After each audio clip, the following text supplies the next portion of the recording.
過年過節肯定少不了炸一些小吃當零嘴。今天分享一道皮蛋小酥肉，還做了一道特別下飯的燒焦涼拌皮蛋，得到家人的一致好評。家裡剛好有紅花椒跟青花椒，我各準備了一點，放入鐵鍋裡面小火炒香。去吃火鍋那個小酥肉裡面就會有這種花椒的顆粒，但是我們自己家庭做提個味兒就好了，準備少一點，不然怕小孩子吃太多這種麻的不愛吃。像這種就是比較硬殼的狀態，我們就關火，然後直接用這個刀背這樣子給它碾，把味道給它碾出來，碾細。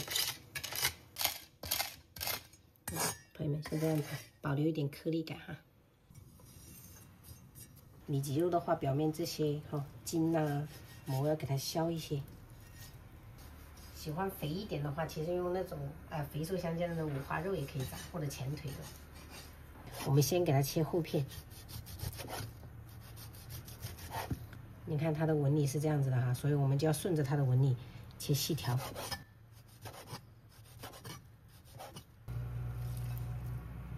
這是提前泡了15分鐘的蔥薑水我們只要這个水，就少量多次的加，讓這個肉吸一下水分，等一下炸出來它的肉是比較嫩，而且又能起到一個去腥增香的效果。然後接着我們就調味剛才的這個花椒粉適量的加一點，可以留一點其實不用全部加完。然後少許的雞精或者味精，白胡椒粉，來1小勺鹽，打入1個雞蛋，然後準備2個皮蛋，給它用刀這樣子剁碎一點然後加進來。不加皮蛋的話，就是普通的小酥肉做法其實也很好吃的。然後像這樣子給它充分拌勻，醃製個20分鐘。趁這個時間，我們準備第2道年夜菜就是燒焦涼拌皮蛋。準備一些這種線椒，也可以用螺絲椒，稍微給它切成長段一點。然後小米辣準備3根。鐵鍋不用放油然後用鏟子這樣壓一壓。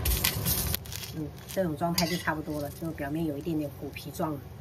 接下來我們直接用刀給它切碎一點就可以了不用用擂的，擂的話等一下造型擺的不好看，不適合年夜飯上。加入適量的蒜末然後淋入熱油，用筷子稍微攪拌，讓它均勻一點。調味我們來1勺鹽，2勺糖，1勺生抽，小半勺醋，然後蠔油，再來一點點的花椒油，給它充分攪勻。哇，這個味道真的特別的香，朋友們，平時用來拌個麵條煮個米飯拌一下也很好吃。切皮蛋的話，刀最好是沾一點水，這樣不容易粘。然後一刀切下去，不要猶豫，再給它1分為2。做好的沙律醬給它放到中間這道菜就是做出來又下飯又好吃，而且做法又很簡單，擺盤也好看。接下來我們就來炸這個皮蛋酥肉加入這個紅薯地瓜粉，先加個2勺，看一下。乾的話，我們可以來一丟丟的清水來稀釋一下。拌勻以後，最後的狀態就這樣子，還是能看到這個肉絲的感覺的。油溫5成熱，我們再下去炸中小火炸。因為一次性醃製的比較多，所以我們就分2鍋炸，炸個30分鐘就好了我們先給它撈起來，等下還要復炸。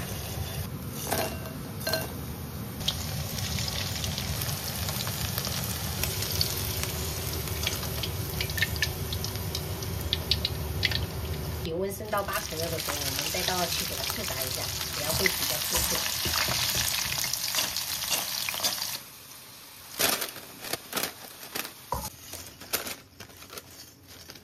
我做的這個是不是很麻的就比較適合小朋友吃，然後加了一點皮蛋下去的話，風味會更好，開吃。這擺盤好美麗好美麗，這個就是年夜菜系啦。今天做的這2道用皮蛋做的。做了小朋友愛吃的炝鍋魚、酸菜燉龍骨，還有皮蛋小酥肉，這是西蘭花炒蝦仁，就這樣吃。哇，這燒焦醬太香了！就在肉馅裡面加花椒，然後炒了過後給它剁碎。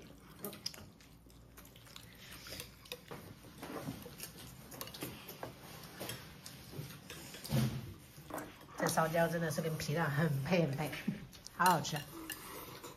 阿弟非常喜歡吃皮蛋，美味。这是我我說愛吃這個披薩。幾分鐘就沒了。很快。等下再剝2個下去拌。